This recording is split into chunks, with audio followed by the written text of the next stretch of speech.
Hope you guys are ready. I'm ready. I know I'm ready.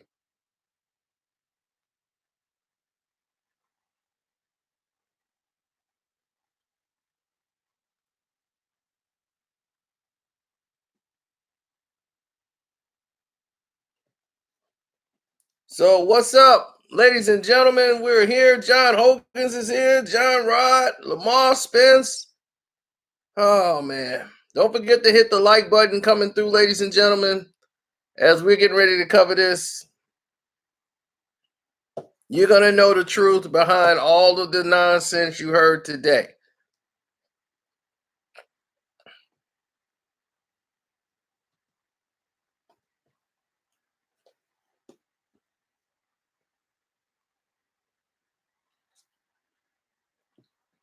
So, today on Undisputed, Orlando Scandrick went on there on the show, longtime cowboy, went on the show, sat in the chair like he was testifying on a stand.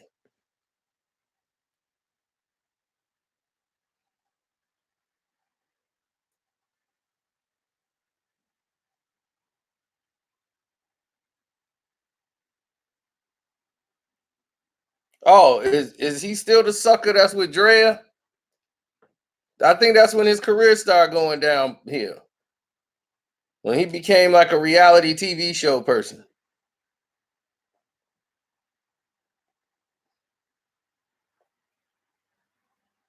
Because if he's still with her, it's gonna be not for long. Not for long. You don't have a job.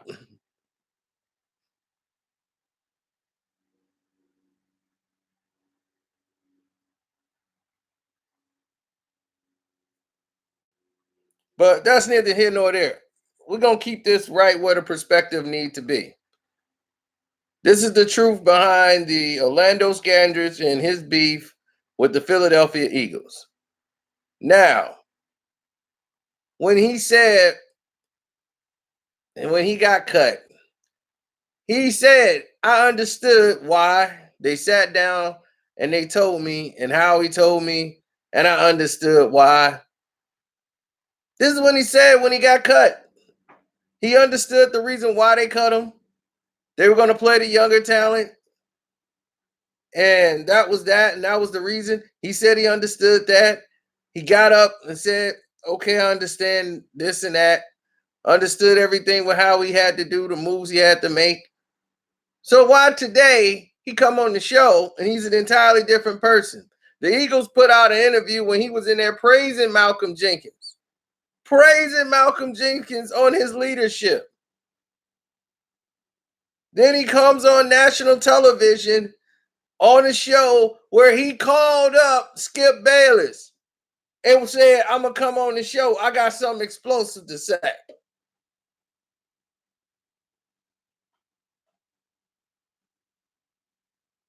They did not have him scheduled to be on the show. He wasn't a scheduled guest. The scheduled guest was Magic Johnson. They cut their segment to put him on the show, which was the best thing to do because he came in and basically threw the team under the bus in the Eagles organization and his devotion for the Cowboys.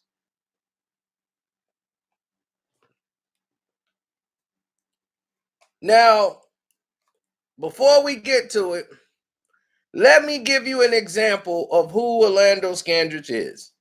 Okay, Orlando Scandrick was a sought-out free agent who was drafted by the Dallas Cowboys in 2008. He's from Boise State University. Okay? He went there in 2010 to the Cowboys camp. He played there. They tried him out. He kept getting hurt. He had some good years where he was doing all right. Then he got injured, messed around a little bit, but he never kind of to me stood out. like one of those guys that was gonna be something special. Everyone kept believing, oh man, he's getting better. Scandrick's getting better. Scandrick, they was calling him Sandwich because they was eating him up. All the receivers was eating him up. So they moved him to the slot. Moved him to the slot position. Said this will work out better for you.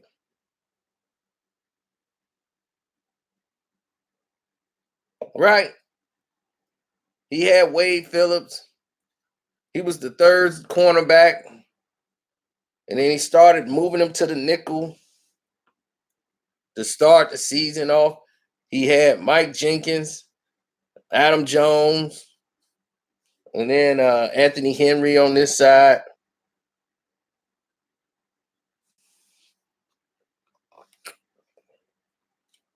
Then Newman was hurt. Terrence Newman, the veteran, he got hurt. Had a groin injury. So in 2011, they gave him a 6-year contract with the Cowboys, $28.2 million. $10 million is guaranteed. So in 2013, Claiborne was the other cornerback they had at that time. And they put Claiborne on the bench. Everybody complained about him. And Scandrick just moved over there and became the starting right cornerback of the team. Now, okay, in 2014, the NFL announced that the Cowboys, Scandrick would be suspended the first 4 games for using a banned substance. Okay, so he was suspended for being a cheater. He tested positive for Molly.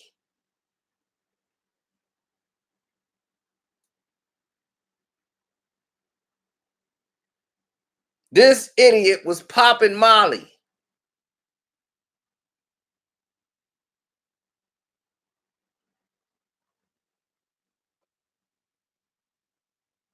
That's what you're doing now? That's what's hot? Popping Molly?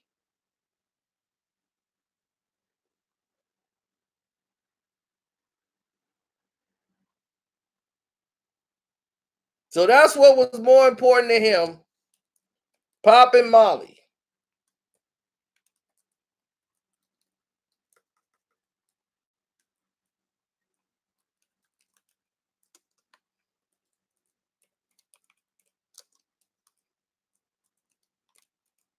Yep. Yeah, we're going to get there. So we know we got a Molly popping cornerback right now. So don't worry about it. We finna get it all going down so that everybody will understand where we are right now. Don't worry, we finna get there.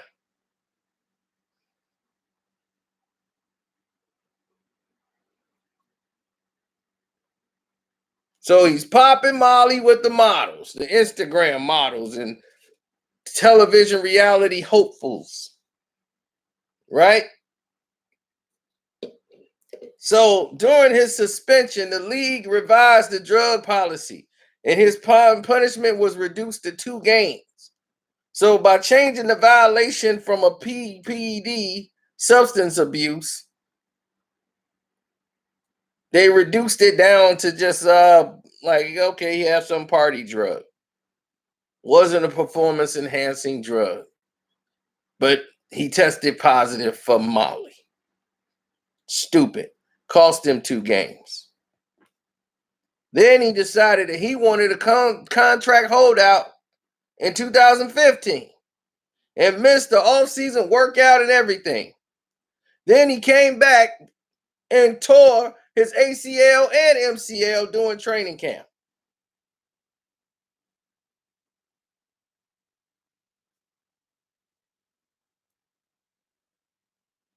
So when he came back and played only 12 games in 2016 after that injury, tearing up his whole knee, he comes back in 2016. He got 10 games, he got like 40-something tackles, 2 sacks. He had an interception. He only missed 4 games. He felt like, okay, I'm back. 2017, he had a broken hand. He had that he got against the Broncos. He had 2 fractures in his hands, and he played against the Washington Redskins. He returned a block punt, 86 yards, and a crucial touchdown that game, but he missed the rest of the season because of that hand. He thought he had a great year that year. He thought, I'm back. The Cowboys didn't see it that way. You see, people look at stats and numbers, but they have guys that actually look at film and look at the plays and looks at wins and losses and how did we win the game and how did we lose the game and where are we losing the game at and where the other team is taking advantage of us at. And they were taking advantage of him. He was guessing wrong on a lot of different things out there on the field. And he wasn't effective. And they felt a youth movement was the way to go. So the Cowboys gave up on him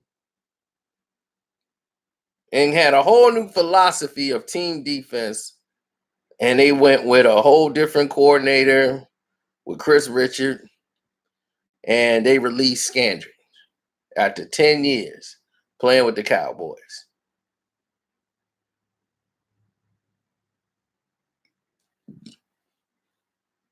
He never kind of got over the fact of what happened with the Cowboys. He felt he should have been on the Cowboys. He did the same thing he did here to the Dallas Cowboys.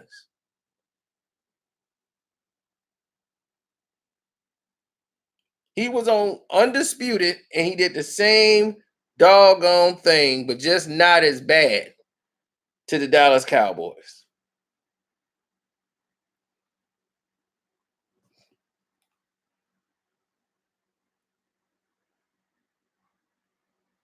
So he's sitting in there in a doggone purple suit on with some glasses,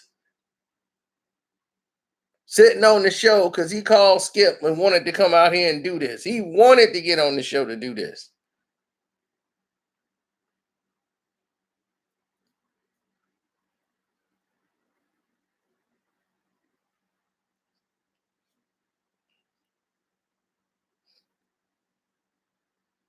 Yeah, they give all these bras the money now. But that's beside the point. Orlando Scandrick, let me tell you what he did. This guy went over here and blasted the Philadelphia Eagles today, talking about all the problems in the locker room and these guys, they still drunk off the success of going to the Super Bowl and winning it. You weren't here, dog. You weren't here. You just got here. And let me refresh you guys again because we kind of stopped there when his Cowboy career was over. You probably think he went from the Cowboys to the Eagles. Let me speed you up a little bit more. On March 2018. Now, is there any football being played in March? No. That means the season's over. There's no football being played. They signed him on March 19, 2018 to a 2-year contract to join the Washington Redskins. They remember him running back that touchdown on him in a crucial game. And August 14, 2018, there was basically no football played within this time. From March to August 14, 2018, they were like just starting practice or camp. OTAs. What the heck happened there? That he was cut and released after being signed for a 2-year deal with Washington. He was gone. Gone. From March 2018 to August 14, 2018. Gone. Just that quick. He never mentions Washington. What happened there?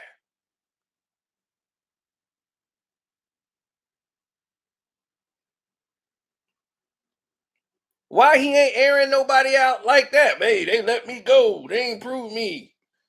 So he ended up signing with the Chiefs for $1.5 million on 5 days after he got released. He signed with the Chiefs. Everybody thought the Chiefs was going to the Super Bowl. They was going to beat Tom Brady, and he was on the team. He played in 15 games and had 7 starts. He got 44 combined tackles, right? And a career-high 13 pass defended with 1 interception and a forced fumble. Do you know what happened once he had that 1-year contract? They didn't bring him back. The Chiefs did not bring you back.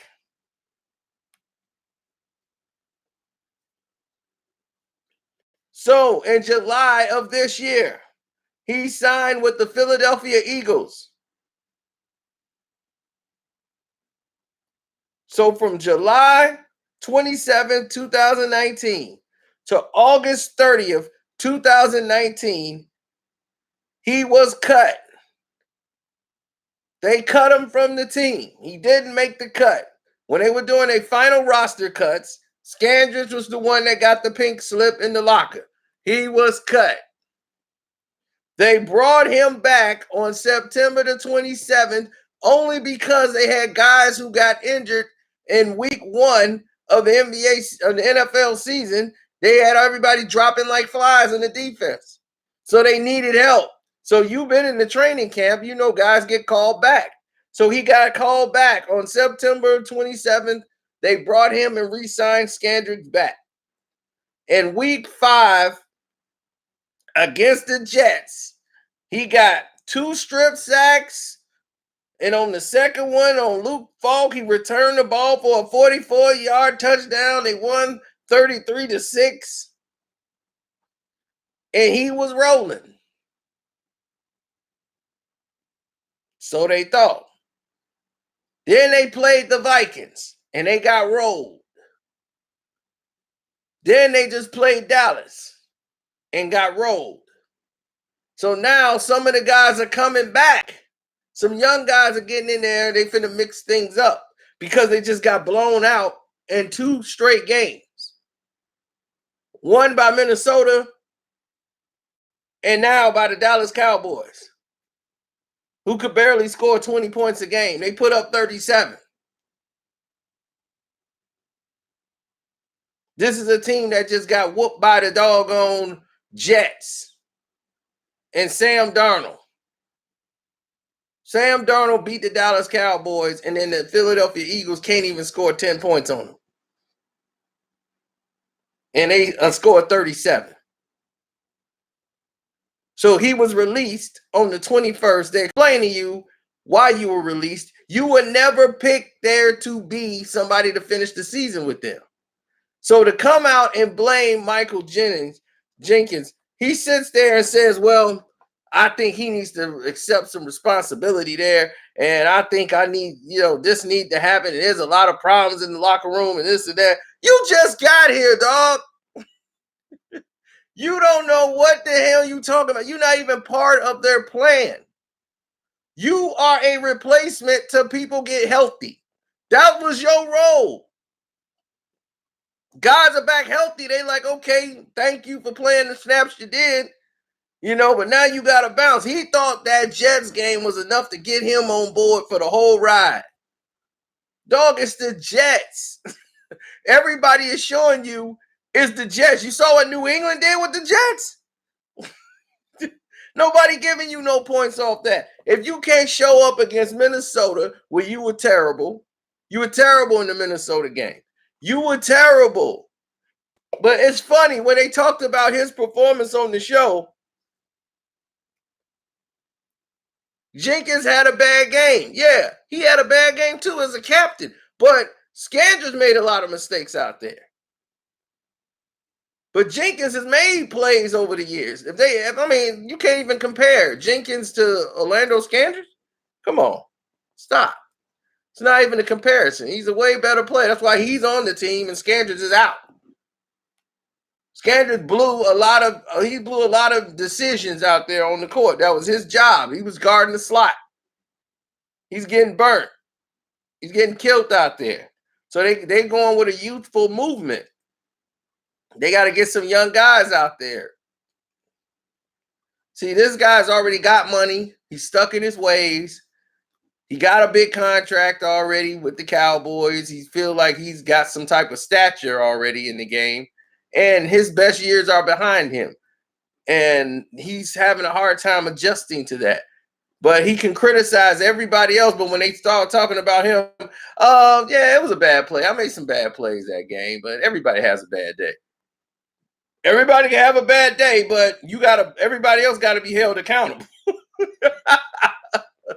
Everybody makes some bad plays, but everybody else, they need to be held accountable. Now, Howie Rendon, general manager of the Philadelphia Eagles, he was like, if Howie tell me it's raining outside, I'm going to go wear some shorts. Now you can't trust anything Howie says, but you said, man, Howie explained to me, and I was, and I understood it. So if I understood the movement, I understood the direction and everything else. You said that when you were released. Now, all of a sudden, you can't trust nothing Howie has to say. That Molly didn't put a hole in your brain, boy.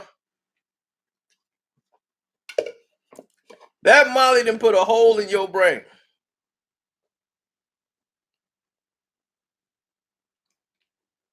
I didn't have to see the video. I already spoke on the video. He in there giving him props on his leadership just a month ago. Talking about what a good leader he is. Now you in here talking about criticizing him and his leadership. Dog, they just brought you back. You saw that you got cut.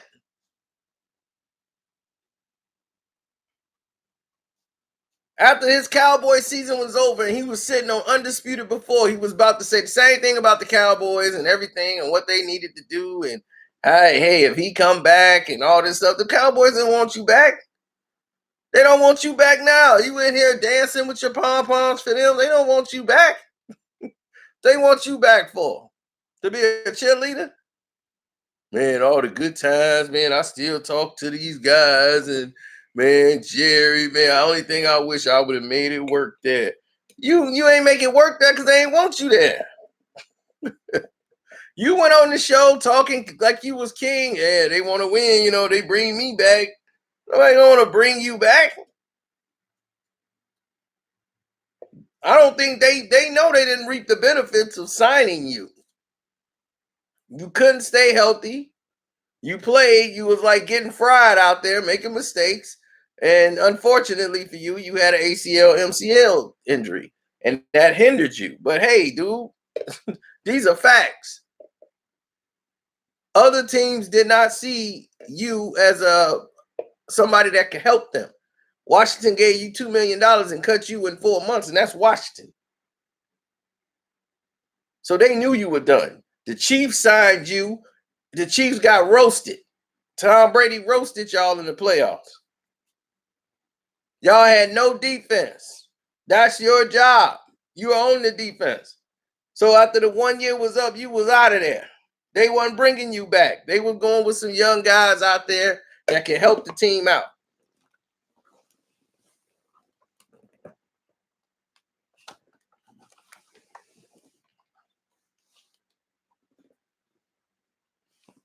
They didn't see it.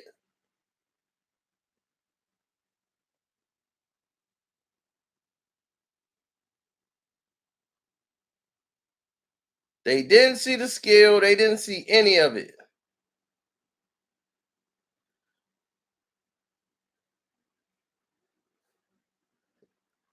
Players get caught all the time, B. You tough, right? His career is over. He know it's over. Because like he said, like he said with Jenkins said, I don't care what nobody say, that ain't here no more. But it's good we got to keep that MF off the team. We don't need MFers like him in the room. And you're right. You don't want people like Scandrick in the room. That person right there on that screen is the type of person that brings down team and sinks ships.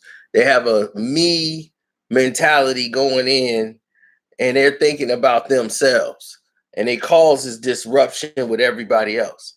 They link with certain players, and then they turn certain players against other people, and they break up the unit. That's who Scandrick is. He's that type of person, divisive. He always gonna find an angle where he ain't taking no responsibility. I ain't the only one out here messing up. Just because he the captain, can nobody say nothing to him? He got to answer to the coaches. That's who gonna say something to the captain. They gonna hold him responsible. So he get to hear it before he giving it to y'all.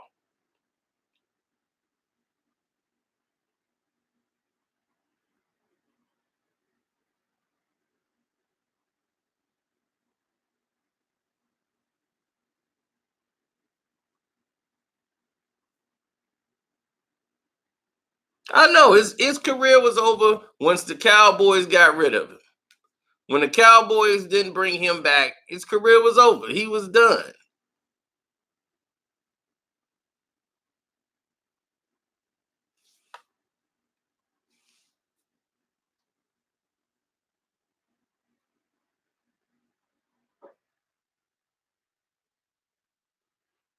No. Jenkins is having a bad go at it. And he's having a bad year, a bad season, rather. And so is the cornerbacks there. They're getting the young guys out there to play. But he's definitely better at what he does than what Scandrick is at what he does. And they saw the film. Coaches ain't gonna lie. They know Scandrick is not. He's making a lot of mistakes out there defensively. They saw it in the Minnesota game. They saw it here. He was only brought in to help out for a couple of weeks until they got guys back. He was cut already because he didn't make the cut during training camp. You didn't make the final cut in the preseason. They cut you. They only brought you back because there was injuries out there. So for you to come in there and start this disruption, and you're not even on the team anymore. And you was only brought in to be a replacement for guys. So they got some guys, some bodies back. These are the type of things that keep other teams to see that and be like, well, they don't want that guy in our locker room. He knows he's out. He know that. This is the kind of thing you say before you go on reality TV. He gonna do some type of reality show, podcast, be up there, him and his doggone baby mama, wife, Drea Michelle, a woman who left her kid in the house by herself so she can go out and strip and hoe and get some money.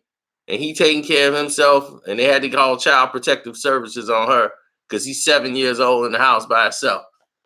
Yeah, that woman. But that's the woman you want to be with. Then you test positive for popping Molly. First player in NFL history that's suspended for Molly.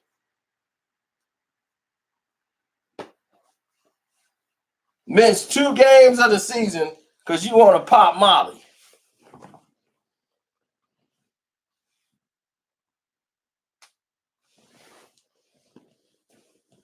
You know I'm going to have the truth. When I say the truth behind, that's exactly what we mean. You know we going to have the truth.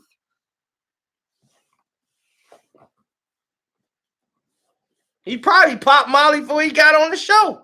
He sounded like he was on Molly.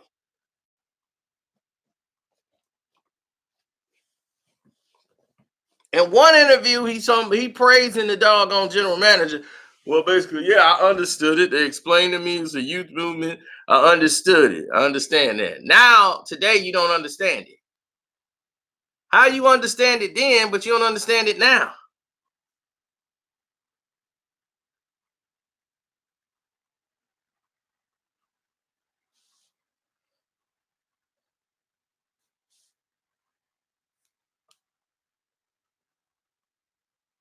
That's why I have a problem at. How you understood it then, but now it escapes you for some reason.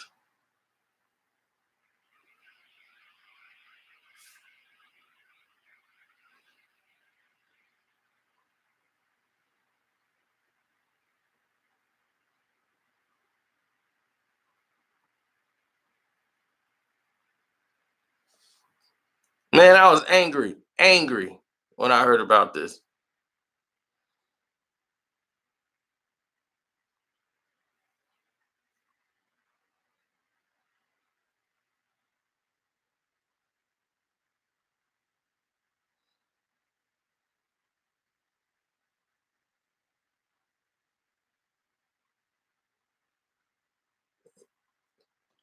No, I didn't. But Charles was probably drunk.